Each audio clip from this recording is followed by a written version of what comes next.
வழிகாட்டும் என் தெய்வமே,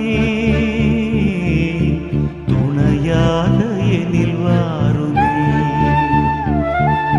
நதி மீது அலைந்தாடும் மகள் போலவே கதி ஏதும் தெரிய